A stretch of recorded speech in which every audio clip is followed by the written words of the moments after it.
ठीक आहे. चला बघा आता काय करा, आपलं पहिलंच सेशन आहे असं आपण कन्सिडर करूया. बाकी तुमच्यापैकी काही ओल्ड स्टुडंट आहेत, डेमो वगैरे तुमचे आता सगळ्यांचे झालेले आहेत, ठीक आहे. परंतु आता आपण पहिल्यापासून, काय बोललो मी, पहिल्यापासून त्या ठिकाणी सुरू करूया. सुरुवातीला आता सगळ्यांनी लक्ष द्या. बघा, जे विषय तुमचे मी या ठिकाणी कव्हर करणार आहे, मी तुम्हाला पाठीमागं सांगितलं होतं, बाकी इतर विषयांच्या तुलनेमध्ये, जसं तुमचं मराठी आहे, गणित आहे, इंग्रजी आहे, बुद्धिमत्ता आहे, तुमचं बालमानसशास्त्र आहे किंवा अध्यापनशास्त्र आहे, थोडासा या विषयाचा जो आवाका आहे हा थोडासा जास्त आहे. बघा, सामाजिक शास्त्र आणि परिसर अभ्यास खूप मोठा आवाका आहे. आपण बोलू सविस्तर, त्या संदर्भात आपण चर्चा करूया. कारण की काय होतं बघा, थोडंसं आपण ज्यावेळेस परीक्षा एखादी टॅकल करतो किंवा एखादी परीक्षा ज्यावेळेस आपल्या समोर असते, त्यावेळेस त्या परीक्षेच्या अनुषंगाने आपण त्यामध्ये एंट्री केली पाहिजे किंवा त्याच्यामध्ये आपण तो सिलेबस पूर्ण केला पाहिजे. तर बघा, जनरली जर आपण त्या ठिकाणी जर पाहिलं, काय बोलतो माझ्या बोलण्याकडे सर्वांनी आता लक्ष द्या. जनरली जर आपण बघितलं, बघा आता ही जी बॅच आजपासून तुमची मी स्टार्ट जी करतोय, काय बोलतो लक्षात ठेव, चला आजपासून तुमची जी बॅच या ठिकाणी मी जी स्टार्ट करणार आहे शिकवायला, ती बॅच नेमकं तुम्हाला कोणत्या कोणत्या परीक्षेसाठी उपयुक्त राहील. 2 मिनटं लक्ष द्या, कारण की सिलेबस सगळ्यांकडे सेम आहे, सिलेबस वेगळा नाही आहे. तुम्हाला उपयुक्त असेल बघा ही बॅच. सगळ्यात महत्त्वाची गोष्ट, शिक्षक भरती. ओके, शिक्षक भरतीसाठी सगळ्यात महत्त्वाची आहे. त्याच्यानंतर 2 नंबर जर आपण बघितलं, बघा या ठिकाणी पोलीस भरतीसाठी पण ही बॅच त्या ठिकाणी महत्त्वाची आहे. त्यानंतर जर आपण बघितलं, बघा तर लक्षात ठेव, चला जिल्हा परिषद जी भरती आहे त्यासाठी पण ही बॅच आपल्यासाठी सगळ्यात हेल्पफुल असणार आहे. आणि त्यानंतर जर आपण बघितलं, बघा जेवढ्या महाराष्ट्र गव्हर्नमेंटच्या अंतर्गत ह्या तुमच्या सरळ सेवेच्या एक्झाम आहेत, ह्या सरळ सेवा परीक्षेमध्ये पण ही बॅच त्या ठिकाणी आपल्यासाठी उपयुक्त असणार आहे. किंवा याच्या व्यतिरिक्त ज्याही त्या ठिकाणी क्लास 3च्या आणि या ठिकाणी क्लास 4चे जेवढे जॉब आहेत, ह्या जॉबसाठी ही बॅच त्या ठिकाणी 100% उपयुक्त असणार आहे. फक्त याच्यामध्ये आपल्याला काय करायचं बघा, शिक्षक भरती या संदर्भात थोडंसं तुमचं मी टेक्निकल पार्ट जो आहे तो त्या ठिकाणी वेगळा घेणार आहे. जसं बघा तुमचं डीएडचं अध्यापनशास्त्र, सामाजिक शास्त्र वगैरे हे विषय हे थोडेसे आपले वेगळे असतील. बाकी इतर सर्व एक्झामला ही त्या ठिकाणी तुम्हाला उपयुक्त असणार आहे. आता एक पहिला भाग लक्षात ठेवायचा बघा, या बॅचमध्ये नेमकं तुमचे मी विषय कोणते कोणते कव्हर करणार आहे त्याच्याबद्दल एकदा मी तुम्हाला बोलतो. बघा, या बॅचमध्ये जर आपण बघितलं, बघा पेपर 1 साठी, पेपर 1 ज्याला आपण त्या ठिकाणी परिसर अभ्यास असं म्हणूया. काय बोलतो लक्षात ठेव, चला परिसर अभ्यास हा तुमचा पेपर 1 बद्दल आपण बोलूया. आणि सेकंड आहे बघा त्या ठिकाणी पेपर 2. पेपर 2 हा तुमचा असेल जे तुमचं सोशल सायन्स आहे, ज्याला आपण सामाजिक शास्त्र म्हणूया, याच्यामध्ये तुमचं पेपर 2 असेल. बघा आता सुरुवातीला आपण काय करू, बघा एक एक विषय आपण त्या ठिकाणी सुरुवात करूया. पहिला भाग मी तुम्हाला अजून बी सांगतो, ज्याही वेळेस माझी एखादी नवीन बॅच असते, मी डायरेक्ट या ठिकाणी सिलेबसला कधीच सुरू करत नाही आहे. आता मी डायरेक्ट तुम्हाला एखादा विषय घेऊन आज मी शिकवणार नाही आहे. पहिला मी त्या सिलेबसवरती चर्चा करणार आहे. एकदा सिलेबस तुमच्या माइंडमध्ये त्या ठिकाणी पूर्णपणे तो सेट झाला पाहिजे की आपल्याला नेमकं पुढच्या 2-3 महिन्यामध्ये किंवा 3-4 महिन्यामध्ये कशा पद्धतीनं आणि कोणते विषय आपण पुढे त्या ठिकाणी पाहणार आहोत ते तुमचे एकदा परफेक्ट झाले पाहिजे. आणि नंतर मग आपण एक एक विषयाला त्या ठिकाणी सुरुवात करूया. आता इथं जर आपण बघितलं, बघा सामाजिक शास्त्र हा जो तुमचा विषय आहे आणि परिसर अभ्यास, पहिला माझा एक मुद्दा लक्षात ठेवायचा बघा, सामाजिक शास्त्रामध्ये काय बोलतो, थोडंसं माझ्या बोलण्याकडे लक्ष द्या.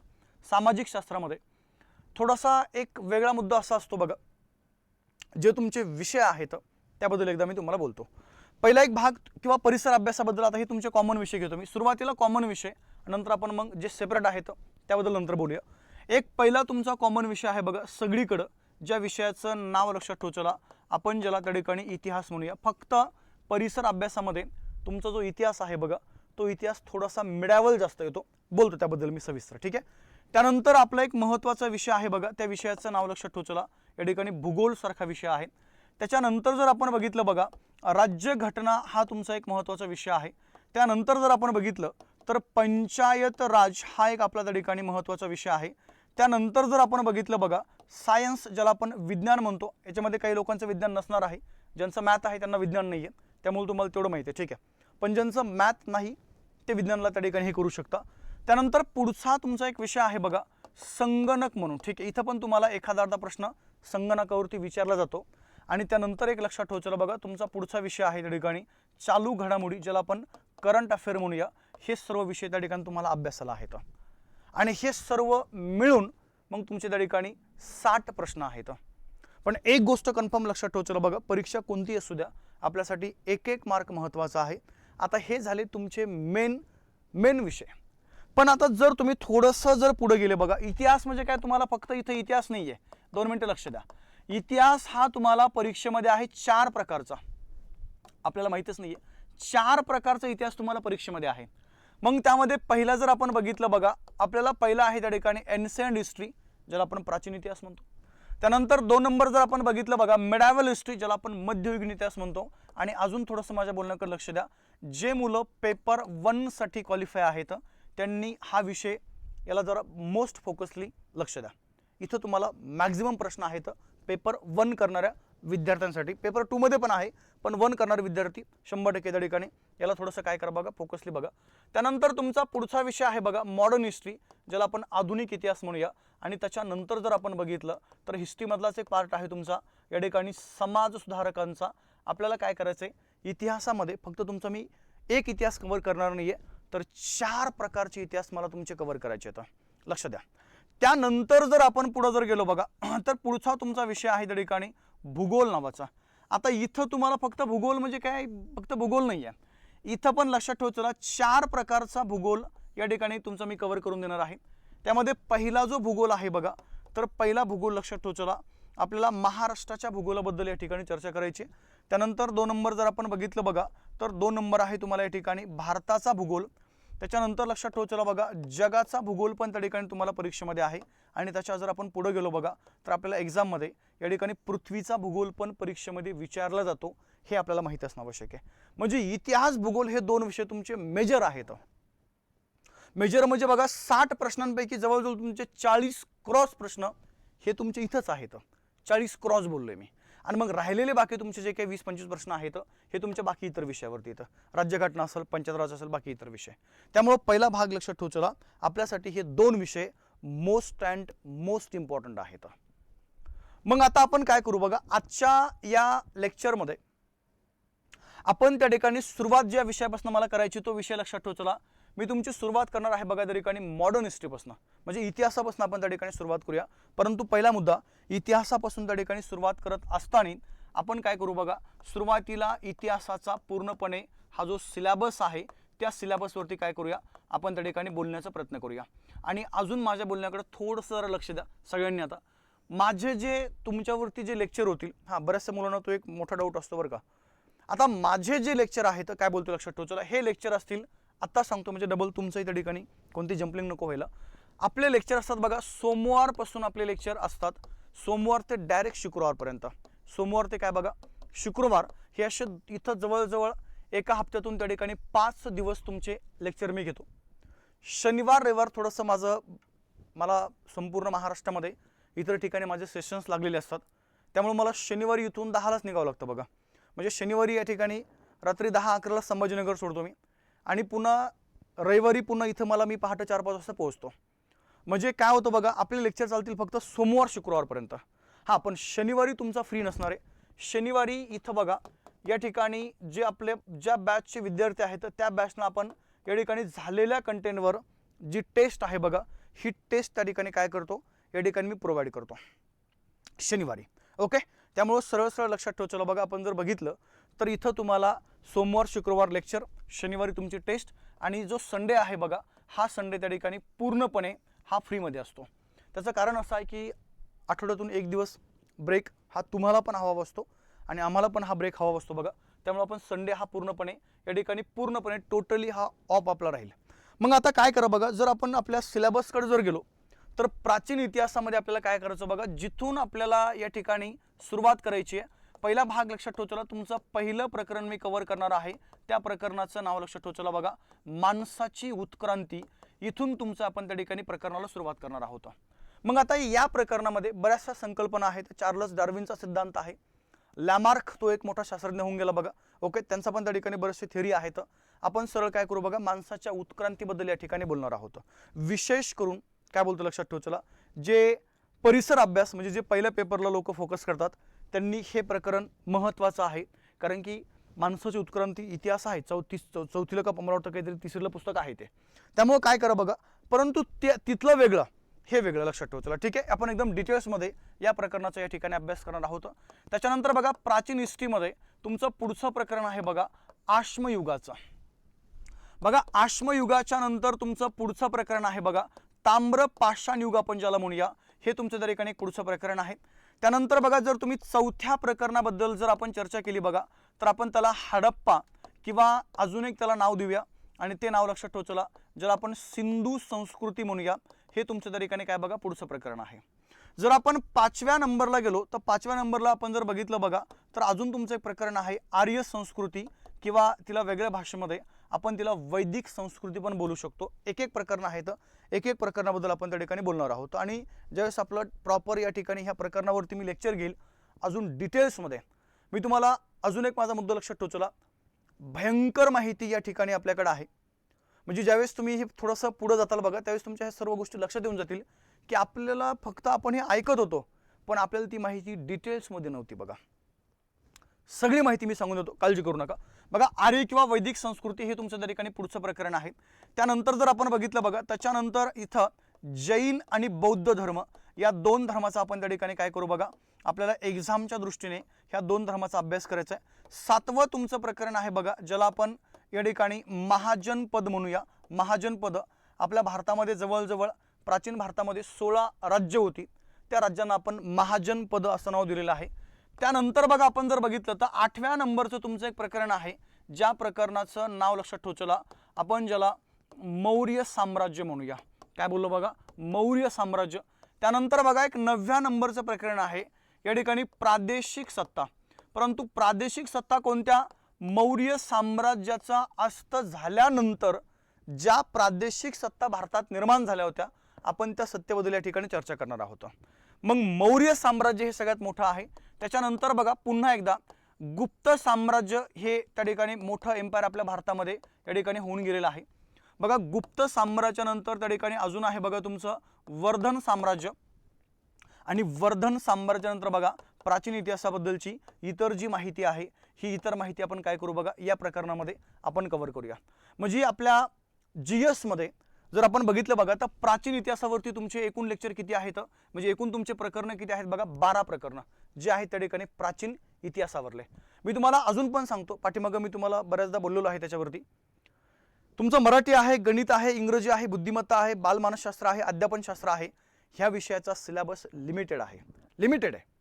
मराठी तुमचे पर्टिक्युलर प्रकरण आहे तर त्याच्यावरतीच तुम्हाला प्रश्न आहे, पण जीएसचा आवाका इतका मोठा आहे की आपण ती कल्पनाही करू शकत नाही। मी तुम्हाला पाठीमागे बोललो होतो, हा विषय शिकवायला म्हणजे महाराष्ट्रामध्ये खूप कमी लोक आहेत की जे लोक तुम्हाला हा पूर्णपणे सामाजिक शास्त्र आणि परिसर अभ्यासाचा सिलेबस तुमच्या कव्हर करता बघा।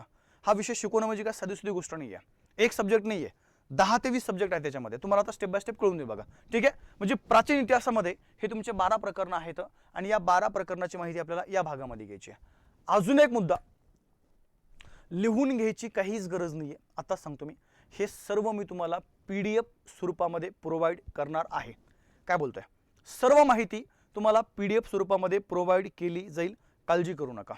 त्यानंतर जर आपण बघितलं बघा, प्राचीन इतिहासाच्या नंतर तुमचा सेकंड जो इतिहास आहे त्या इतिहासाचं या ठिकाणी नाव लक्षात ठेव चला बघा, ज्याला आपण मध्ययुगीन भारताचा इतिहास म्हणूया। काय बोललो बघा, मध्ययुगीन भारताचा इतिहास। विशेष करून जे मुलं पेपर 1 ची तयारी करताय, परिसर अभ्यास हा आपल्यासाठी सगळ्यात मेन विषय आहे, कोणता बघा, मिडावल हिस्ट्री, मिडावलमध्ये। मग याच्यामध्ये आपल्याला काय करायचं माहिती आहे का, सुरुवातीला पहिला भाग लक्षात ठेव चला, भारतावर आक्रमण करणारे, काय बोललो बघा, भारतावरती आक्रमण करणारे या ठिकाणी सरळ जे मुस्लिम शासक होते त्या मुस्लिम शासकांचा आपल्याला काय करायचं बघा या पहिल्या प्रकरणामध्ये अभ्यास करायचा। मग इथं इसवी सन 712 पासून म्हणजे मोहम्मद बिन कासिम यांनी जे 712 आपल्या भारतावरती आक्रमण केलं तिथून तुमचं मी सुरू करणार आहे। मग मोहम्मद बिन कासिम आहे, मोहम्मद बिन त्या ठिकाणी गजनी आहे, त्याच्यानंतर बघा मोहम्मद बिन घौरी आहे, त्यानंतर चंगेज खान आहे, त्यानंतर बाबर आहे, त्यानंतर नादिर शाह आहे, त्याच्यानंतर बघा तैमूर लंग आहे, त्यानंतर अहमद शाह अब्दाली आहे. असे बरेचसे आक्रमण आपण काय करू बघा या प्रकरणामध्ये तुमचे मी कव्हर करेल. पहिलं प्रकरण आक्रमण करणारे मुस्लिम शासक. त्यानंतर 2 नंबर आपण जर बघितलं बघा तर लक्षात ठेव, चला सरळ सरळ आपण ज्याला म्हणूया राज्य करणारे. ओके, राज्य करणारे काही मुस्लिम जे घराणे आहेत ह्या घराण्यांचा पण आपल्याला काय करायचं बघा या ठिकाणी अभ्यास करायचा आहे. मग यामध्ये आपण जर बघितलं बघा तर पहिलं तुमचं गुलाम घराणं आहे. एक एक घराण्याबद्दल तुम्हाला बोलणार आहे मी. पहिलं गुलाम घराणं आहे. 2 नंबर खिलजी घराणं आहे. 3 नंबर तुमचं तुगलक घराणं आहे. 4थं सय्यद आहे. 5वं लोधी आहे. आणि 6वं आहे बघा त्या ठिकाणी मुघल साम्राज्य. आपण सगळ्या त्या घराण्याबद्दल अभ्यास करणार बघा तुमच्या या दुसऱ्या प्रकरणामध्ये. मुद्दा क्लिअर सगळ्यांना. आता या थोडंसं पुढं मग आता काय करा बघा हे 2 महत्त्वाचं या ठिकाणी झाल्यानंतर म्हणजे विशेष करून तुम्हाला काय करायचं बघा हे तुमचं राज्य करणारे जे घराणे आहे याचा एकूण जो कालखंड आहे 1206 ते लक्षात ठेवतो बघा 1898 हा तुमचा एकूण 1858 हा तुमचा एकूण कालखंड आहे. मग आता इथं तुम्हाला काय करायचं बघा हा कालखंड 2 भागामध्ये आपल्याला डिवाइड करायचा आहे. एक आहे बघा ज्याला आपण सल्तनत कालखंड म्हणूया. काय बोललो बघा सल्तनत. ओके, सल्तनत कालखंड. सल्तनत कालखंड हा तुमचा एक महत्त्वाचा कालखंड असतो. आणि 2 नंबर जर आपण बघितलं बघा तर 2 नंबर आहे त्या ठिकाणी हा तुमचा मुघल कालखंड. सल्तनत कालखंडाचा जो एकूण टायमिंग आहे 1206 ते 1526 हा तुमचा सल्तनत कालखंड आहे. आणि मुघल कालखंडाबद्दल आपण जर बघितलं बघा 1526 ते 1858 हा आपला त्या ठिकाणी एकूण मुघल कालखंड आहे. मग एक एक कालखंडामध्ये एक एक घटना ज्या आहेत महत्त्वाच्या घटना आपण त्याच्याबद्दल बोलणार आहोत. एक एक घराण्याबद्दल बोलणार आहोत. गुलाम घराणं किंवा अजून तुमच्या त्या ठिकाणी खिलजी घराणं आहे. बरीचशी सविस्तर माहिती आहे आपण कव्हर करू बघा तुमच्या या प्रकरणामध्ये. त्यानंतर बघा इथं जर तुम्ही तिसरं जर प्रकरण बघितलं मिडावल हिस्ट्रीमध्ये तर मिडावल हिस्ट्रीमध्ये बघा तुमचं तिसरं प्रकरण आहे ज्याचं नाव लक्षात ठेवतो प्रादेशिक सत्ता. आणि विशेष करून तुम्हाला मगापासून वाक्य का बोलतोय मी जे मुलं पेपर 1 ची तयारी करताय पेपर 1 करणाऱ्या मुलांसाठी सगळ्यात मोस्ट इम्पॉर्टंट पार्ट आहे बघा या ठिकाणी रिजनल जे काही एम्पायर होते ते आपल्याला परीक्षेमध्ये विचारल्या जाता म्हणजे जाता कन्फर्म प्रश्न आहे. मग आता इथं जर आपण बघितलं बघा जसं तुमचं पहिलं एक आहे बघा विजयनगर साम्राज्य. काय बोललो मी विजयनगर साम्राज्य. इथं तुम्हाला बऱ्याचदा परीक्षेमध्ये प्रश्न आहेत या विजयनगर साम्राज्यावरती. त्यानंतर 2 नंबर जर आपण बघितलं बघा तर 2 नंबर आहे तुमचं बहामनी साम्राज्य. इथं पण तुम्हाला बऱ्याचदा परीक्षेमध्ये प्रश्न येतात. आणि तिसरं जर आपण बघितलं बघा तर तिसरं आहे ते ठिकाणी आपलं मराठा साम्राज्य. इथं पण तुम्हाला परीक्षेमध्ये प्रश्न आहेत. तुम्हाला मॅक्झिमम प्रश्न आहेत बघा या मराठा साम्राज्यावरती. ओके, छत्रपती शिवाजी महाराज त्यांचं पूर्णपणे प्रशासन किंवा त्यांनी म्हणजे सगळी माहिती आहे ती तुम्हाला इथं जास्त प्रश्न आहेत. ओके, म्हणजे एकंदरीत आपण जर बघितलं बघा ह्या प्रादेशिक सत्तेमध्ये 3 महत्त्वाच्या प्रादेशिक सत्ता आहेत. कोणत्या बोललोय मी विजयनगर, बहामनी आणि मराठा साम्राज्य. आणि त्यानंतर आपल्याला काय करायचं बघा चौथं जे तुमचं आहे बघा प्रकरण मिडावल हिस्ट्रीमधलं या मिडावल हिस्ट्रीतल्या 4थ्या प्रकरणाबद्दल आपण बोलूया. प्रकरणाचं नाव बघा त्या ठिकाणी धार्मिक चळवळी. काय बोललो मी धार्मिक चळवळी. इथं आपल्याला काय करायचं माहिती आहे का भारतामध्ये आणि महाराष्ट्रामध्ये जे महत्त्वाचे संत होऊन गेले मग संत ज्ञानेश्वर महाराज आहेत, संत कबीर आहेत, ओके, संत चोखामेळा आहे, संत एकनाथ महाराज आहेत, संत निवृत्तीनाथ महाराज आहेत, तुकाराम महाराज आहेत. ओके, ह्या महत्त्वाच्या संतांचा आपल्याला काय करायचं बघा या इथं अभ्यास करायचा धार्मिक चळवळीमध्ये मिडावल हिस्ट्रीमध्ये. मुद्दा क्लिअर. म्हणजे मिडावल हिस्ट्रीमध्ये बघा आपण जर पाहिलं तर तुमचे या ठिकाणी महत्त्वाचे 4 प्रकरणं आहेत. आणि या 4ही प्रकरणाबद्दल आपण सविस्तर या ठिकाणी चर्चा करणार आहोत मिडावल हिस्ट्रीमध्ये. त्यानंतर बघा थोडंसं जर आपण पुढे गेलो तुमचा तिसरा एक इतिहास आहे बघा ज्याला आपण आधुनिक भारताचा इतिहास म्हणूया, ज्याला आपण त्या ठिकाणी मॉडर्न हिस्ट्री पण म्हणतो बघा. आता 2 मिनिटं लक्ष द्या. मग इथं आपल्याला काय करायचं माहिती आहे का तुमचं पहिलं प्रकरण मी कव्हर करेल ज्या प्रकरणाचं नाव लक्षात ठेवा युरोपियन कंपन्यांचं भारतात आगमन. सिलेबस प्रथमतः समजून घेत चला. युरोपियन कंपन्यांचे काय बघा भारतात आगमन हे तुमचं पहिलं प्रकरण आहे. मग आता इथं आपलं काय होईल बघा या प्रकरणामध्ये आपल्या भारतामध्ये एक एक युरोपियन कंपनी कशी आली. मग त्यामध्ये पोर्तुगीज कंपनी आहे, तुमची ब्रिटिश कंपनी आहे, डच कंपनी आहे, डॅनिश कंपनी आहे, फ्रेंच कंपनी आहे, स्वीडिश कंपनी आहे. ह्या एक एक कंपन्यांचा आपण काय करू बघा त्या ठिकाणी अभ्यास करूया. आता झालंय काय पहिला मुद्दा ह्या युरोप खंडामधल्या बऱ्याचशा कंपन्या भारतामध्ये आल्या परंतु भारतामध्ये आल्यानंतर दोनच अशा महत्त्वाच्या कंपन्या आहेत की ज्या कंपन्यांनी भारतामध्ये या ठिकाणी सत्ता स्थापन केली बघा. एक आहे ब्रिटिश ईस्ट इंडिया कंपनी आणि 2 नंबर आहे बघा त्या ठिकाणी फ्रेंच ईस्ट इंडिया कंपनी. कोणती बोलले? ब्रिटिश आणि फ्रेंच. आता ह्या दोन्ही कंपन्यांनी भारतामध्ये सत्ता स्थापन करण्याचा प्रयत्न केला, परंतु त्यांना विरोध केला भारतातल्या स्थानिक राजांनी. मग या स्थानिक राज्यांच्या संघर्षामध्ये ह्या 2 कंपन्या आल्या आणि फायनली ब्रिटिश कंपनी ही त्या ठिकाणी आपण ज्याला म्हणूया जास्त शक्तिशाली असल्या कारणानं त्यांनी फ्रेंचांचा पराभव केला. इवन दॅट त्यांनी भारतातील राजे महाराजे त्यांचा पण पराभव केला आणि एक हाती त्या ठिकाणी काय केलं बघा, भारतावरती सत्ता जी आहे ही भारतावरती सत्ता त्या ठिकाणी इथं गाजवलेली आहे बघा. काय म्हणताय किरण सर, काय म्हणताय? तेच चालू आहे सर, तेच चालू आहे, मी तुम्हाला त्याबद्दलच बोलतोय.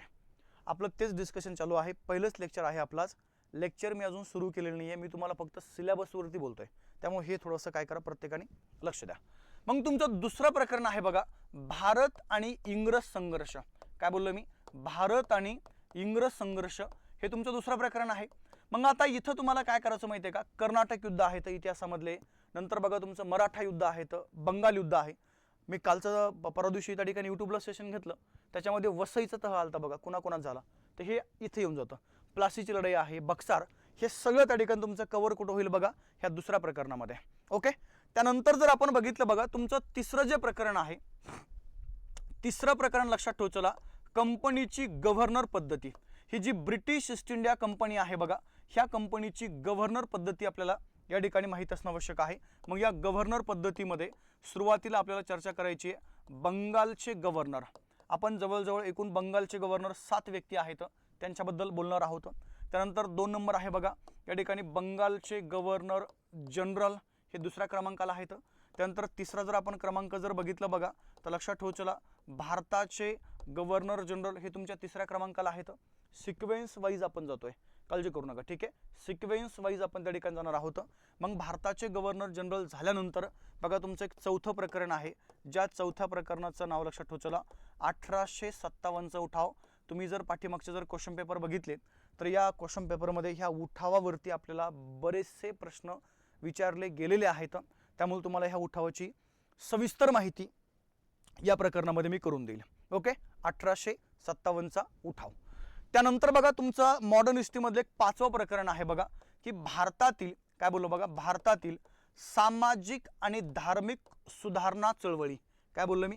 सामाजिक आणि धार्मिक सुधारणा चळवळी.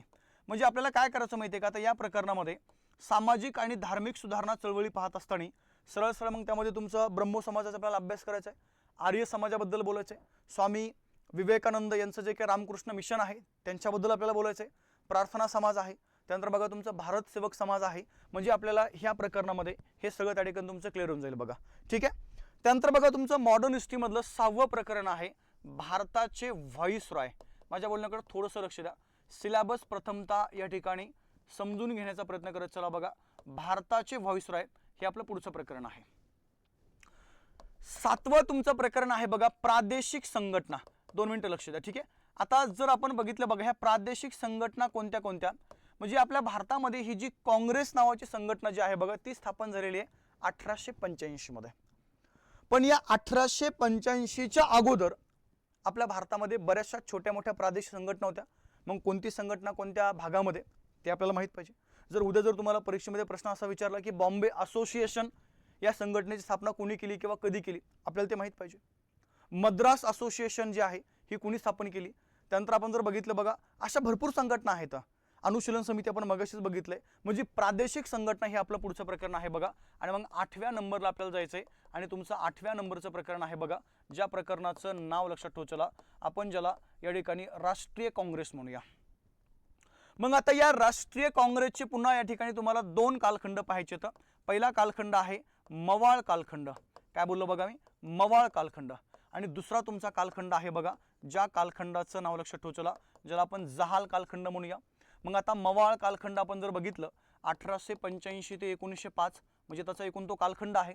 आणि जहाल जर आपण बघितलं बघा 1905 ते 1920 हा त्या ठिकाणी जहाल कालखंडाचा तो एकूण कालखंड आहे.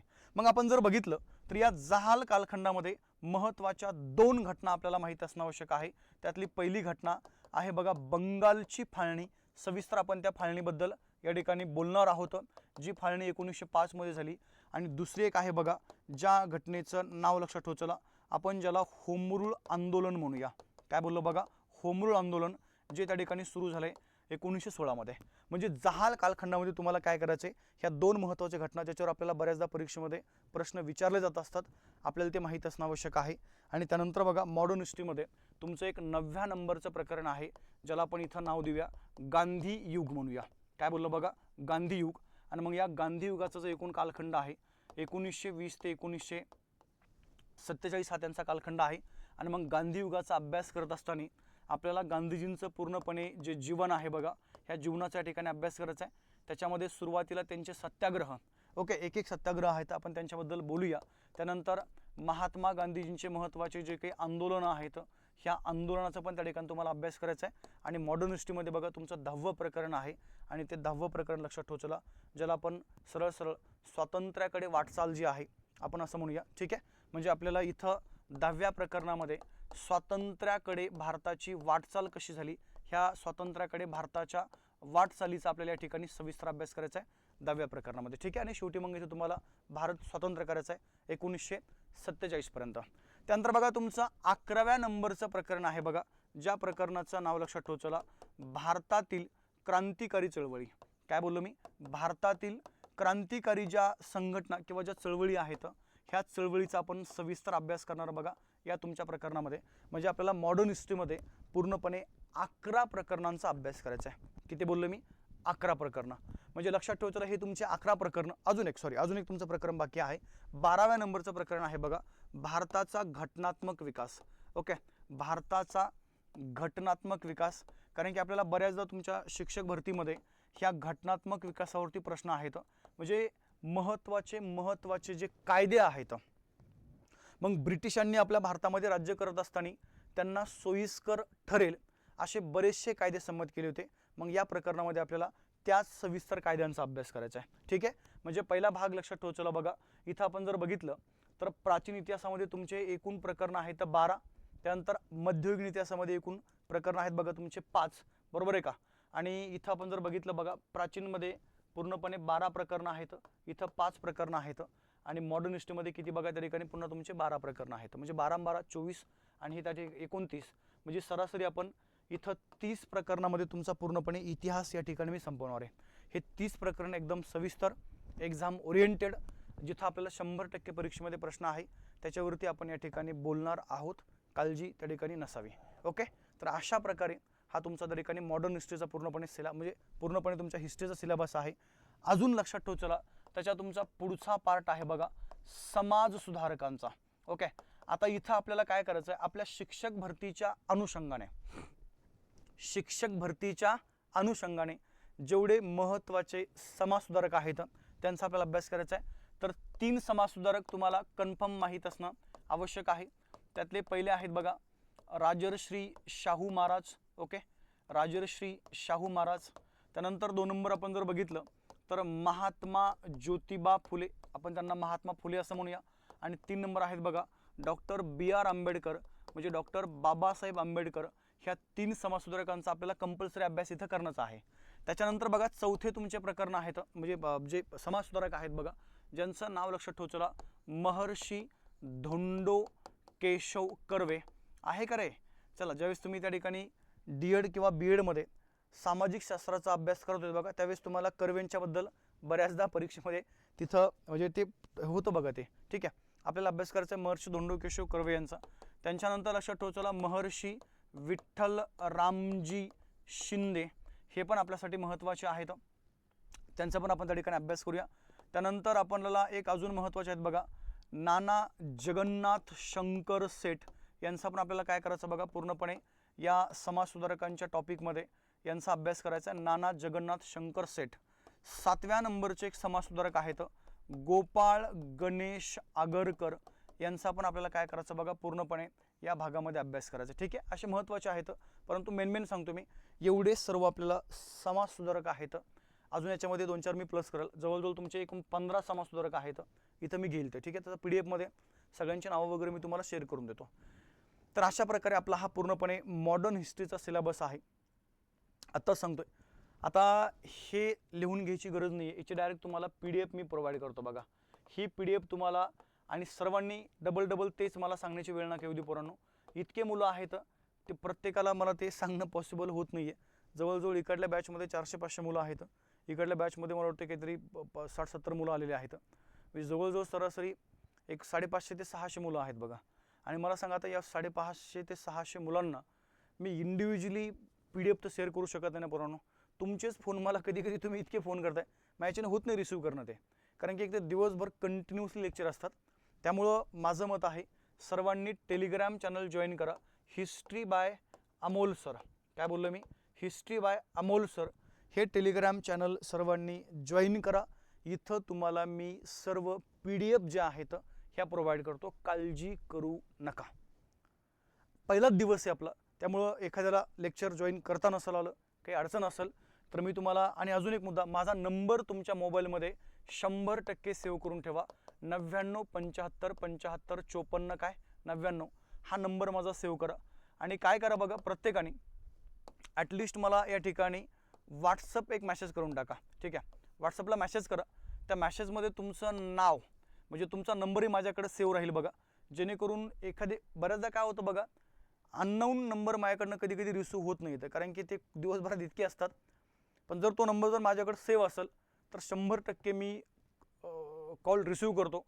आणि आता तुमच्यापैकी बऱ्याचशा लोकांना अनुभव आला पण असेल, जर कॉल जर रिसीव्ह नाही झाला तर 100% माझा 1 2 3 4 5 8 दिवसातून, कारण की कधी सोमवारपासून तर शनिवारपर्यंत पूर्णपणे शुक्रवारपर्यंत हे असतं, कधी डायरेक्ट 8 दिवसानंतर मी तुम्हाला कॉलबॅक करतो. पण कॉलबॅक 100% माझा येतो.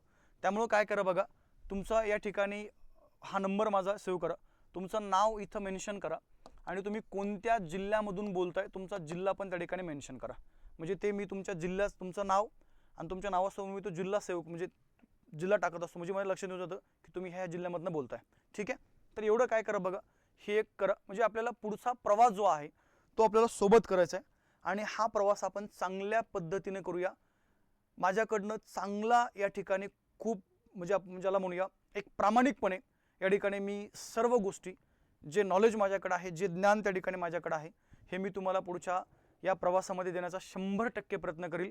फक्त माझं एवढंच मत असेल, तुमचे जे काही प्रॉब्लेम आहेत आपल्या स्टडी रिलेटेड, तुम्ही मला या नंबरवरती व्हॉट्सअप करू शकता.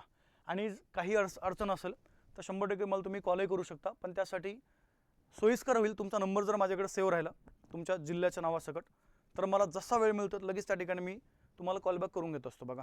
ठीक आहे, चला, तर एवढ्या गोष्टी ह्या लक्षात ठेवा. चला, आता आपलं लेक्चर झाल्यानंतर हे काम लगेच करा, नंबर सेव्ह करून त्या ठिकाणी प्रत्येकाने मला व्हॉट्सअपला तुमचं नाव आणि जिल्हा जो आहे तो मेन्शन करा. सर्व PDF तुम्हाला या टेलिग्राम ग्रुपवरती मी शेअर करून देईल, त्यामुळे टेलिग्राम चॅनल सर्वांनी जॉईन करा. आणि आता आपला इतिहासाचा पूर्णपणे सिलेबस अशा प्रकारचा आहे. मी तुम्हाला आता उद्यापासून, आता 6 वाजलेले आहेत, आपलं डेली लेक्चर सुरू होईल बघा 5:15 वाजता. 45 ते 50 मिनटं लेक्चर राहील.